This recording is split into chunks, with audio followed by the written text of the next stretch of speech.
Welcome to మన Telangana info YouTube channel. RRRతో worldwide famous అయిన ఎన్టీఆర్ 6 years తర్వాత సోలోగా చేసిన movie Devara. Movie director Koratala Siva. NTR సినిమాకి తనకు జోడీగా జాన్వీ కపూర్. ఎన్టీఆర్ సినిమా అంటే ఎక్స్పెక్టేషన్ కామనేగా. మరి ఈ సినిమా అభిమానులకు నచ్చిందా?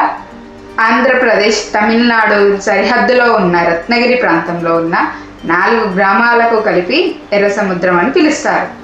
అక్కడ నివసించేవారు స్వతంత్రం కోసం బ్రిటిష్ వారికి వ్యతిరేకంగా పోరాటం చేశారు. వారిలో ఒకరే దేవర, అతనే ఎన్టీఆర్. ఎర్ర సముద్రానికి చెందిన భైరా అంటే సైఫ్ అలీ ఖాన్తో కలిసి ఎందుకు స్మగ్లింగ్ చేస్తాడు? తర్వాత మళ్ళీ అతనికి శత్రువుగా మారుతాడు. దేవర హఠాత్తుగా ఎందుకు మాయమవుతాడు? సీన్ కట్ చేసే దేవర కొడుకు వర పాత్రలో కనిపించే మరో ఎన్టీఆర్ డబుల్ రోల్లో ఫ్యాన్స్ని ఇంప్రెస్ చేస్తాడు అని చెప్పడంలో ఎలాంటి సందేహం లేదు. దేవర అనేది ఒక వీరుడి రోల్ తీసిన మూవీ. అయితే ఈ క్యారెక్టర్ తీర్చిదిద్దడంలో కొంచెం ఎమోషనల్ టచ్ మిస్ అయినట్టు అనిపిస్తుంది. దేవర అనేది సీరియస్ క్యారెక్టర్, కానీ స్క్రీన్ మీద ఆ సీరియస్నెస్ని చూపించలేకపోయారు.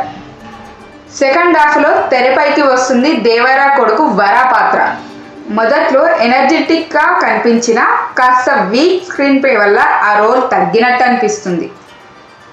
ఇక ఎన్టీఆర్ నటన గురించి ప్రత్యేకంగా మాట్లాడుకోవాల్సిన అవసరం లేదు. కానీ దేవర పాత్ర క్యారెక్టరైజేషన్ వల్ల ఎన్టీఆర్ నటనకు పెద్దగా ఆస్కారం లేదు. ఎన్టీఆర్ సినిమా అనగానే పవర్ఫుల్ డైలాగ్స్ ఎక్స్పెక్టేషన్ చేస్తారు, కానీ అంత పవర్ఫుల్ డైలాగ్స్ వినిపించవు. సైఫ్ అలీ ఖాన్ బైరా క్యారెక్టర్ కూడా కొంచెం వీక్గానే అనిపిస్తుంది. అరే ఇదంతా చెప్తుంది కానీ హీరోయిన్ జాన్వీ గురించి చెప్పట్లేదు అనుకుంటున్నారా? ఆగండి. దేవరాతో తెలుగులోకి ఎంట్రీ ఇచ్చింది బాలీవుడ్ నటి జాన్వీ కపూర్. యాక్టింగ్కి స్కోప్ తక్కువగా ఉన్న గ్లామరస్ రోల్ అక్కడక్కడ జాన్వీ నటనలో న్యాచురాలిటీ మిస్ అయినట్టు అనిపిస్తుంది. శ్రీకాంత్ యాక్టింగ్ చాలా నీట్గా అనిపిస్తుంది. ప్రకాష్ రాజ్ తన పరిధి మేరకు చాలా చక్కగా నటించారు. సినిమాటోగ్రఫీ, బ్యాక్గ్రౌండ్ మ్యూజిక్ ఈ సినిమాకి ప్లస్ పాయింట్స్. క్లైమాక్స్తో సహా సముద్రంలో కొన్ని సీన్స్ బాగుంటాయి. అనిరుద్ సంగీతం ఈ సినిమాకి మరో ప్లస్ పాయింట్. ఆయుధ పూజ పాట కథలోని మెయిన్ స్టోరీని తెలిపే పాట.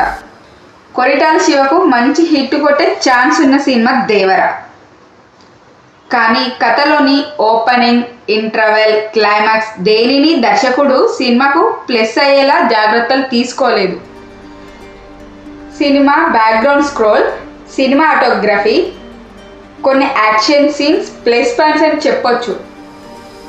బలహీనమైన క్యారెక్టర్స్, ఒరిజినాలిటీ మిస్ కావటం ఈ సినిమాకి మైనస్ పాయింట్స్.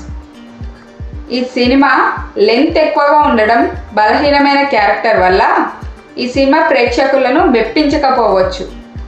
దేవర మౌనమే అనే ఈ పాట ఈ సినిమాకి main attraction. Please support to my channel, like, share and subscribe. Thank you.